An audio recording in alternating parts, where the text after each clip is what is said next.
بسم اللہ الرحمن الرحیم۔ السلام علیکم۔ میری آپ سبھی سے التجا ہے کہ ایک مرتبہ درود ابراہیمی پڑھ لیجیے گا۔ بسم اللہ الرحمن الرحیم۔ اللہم صلی علی محمد وعلی آل محمد کما صلیت علی ابراہیم وعلی آل ابراہیم انک حمید مجید۔ اللہم بارک علی محمد وعلی آل محمد کما بارکت علی ابراہیم وعلی آل ابراہیم انک حمید مجید۔ بسم اللہ الرحمن الرحیم۔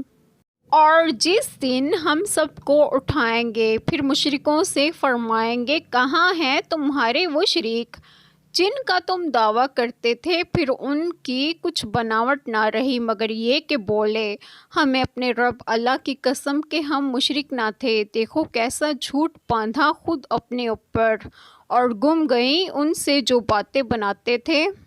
بسم اللہ الرحمن الرحیم۔ آج جو بات میں آپ لوگوں سے ڈسکس کروں گی وہ یہ ہے کہ اس پہلے آیت کریمہ میں ہے کہ اور جس دن ہم سب کو اٹھائیں گے پھر مشرکوں سے فرمائیں گے کہاں ہیں تمہارے وہ شریک جن کا تم دعویٰ کرتے تھے۔ اس آیت کریمہ سے ثابت ہوتا ہے کہ روز قیامت کے دن جب ان سے ان کے بنائے ہوئے شرکوں سے متعلق باز پرس ہوگی تو ان کے پاس کوئی بہانہ یا فریب اس کے سوا نہ ہوگا کہ وہ قسم کھا کر اپنے شرک کرنے سے ہی انکار کر دیں گے۔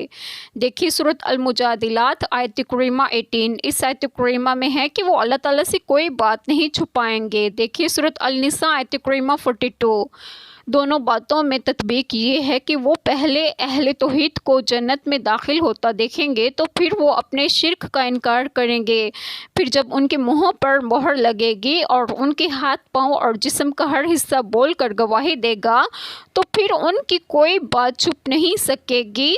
اور اس سے اگلی آیت کریمہ میں ہے کہ پھر ان کی کچھ بناوٹ نہ رہی، یعنی کچھ معذرت نہ ملی مگر یہ کہ بولے ہمیں اپنے رب کی قسم کہ ہم مشرک نہ تھے۔ اور اس سے اگلی آیت کریمہ میں ہے کہ دیکھو کیسا جھوٹ باندھا خود اپنے اوپر کے عمر بھر کے شرک ہی سے مکر گئے اور گم گئیں ان سے جو باتیں بناتے تھے، یعنی وہاں ان کا شرک ان کے کچھ کام نہ آئے گا اور نہ ان کے بنائے ہوئے حاجت روا اور مشکل کشا کہیں نظر آئیں گے۔ ان تینوں آیات کریمہ میں ہے کہ روز قیامت مشرکین سے یہ خطاب ہوگا کہ وہ اپنے دیوتاؤں کو تلاش کریں جن سے انہوں نے ساری امیدیں وابستہ کر رکھی تھیں کہ وہ اس روز ان کی شفاعت کریں گے اور ان کو نجات دلائیں۔ مشرکین جواب میں یہ عذر پیش کریں گے اور قسم کھائیں گے کہ ہم مشرکین نہ تھے۔ ترجمہ: جس دن اللہ ان سب کو اٹھائے گا تو اس کے حضور بھی ایسے ہی قسمیں کھائیں گے جیسے تمہارے سامنے کھا رہے ہیں اور گمان کریں گے کہ بے شک وہ کیسی چیز پر قائم ہیں۔ سن لو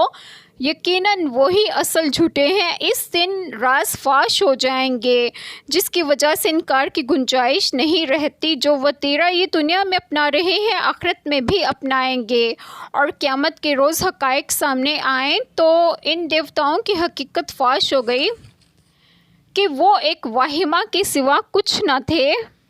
ایک چھوٹی سی دعا جو میں کروں گی کہ اللہ تعالی ہم سب کے تمام گناہوں کو معاف فرمائیں اور ہمیں اس صراط مستقیم کی راہ پر گامزن کریں، اور آپ سب کی تمام جائز دعائیں قبول فرمائیں، اور جو لوگ بے اولاد ہیں انہیں ایک اور صالحین اولاد عطا فرمائے، اور جو لوگ بیمار ہیں انہیں بھی صحت و تندرستگی عطا فرمائے، اور آپ سب کو آپ کے گھر میں خوش و خرم رکھیں اور صحت و تندرستگی بھی دیں۔ آمین۔ جزاک اللہ خیر۔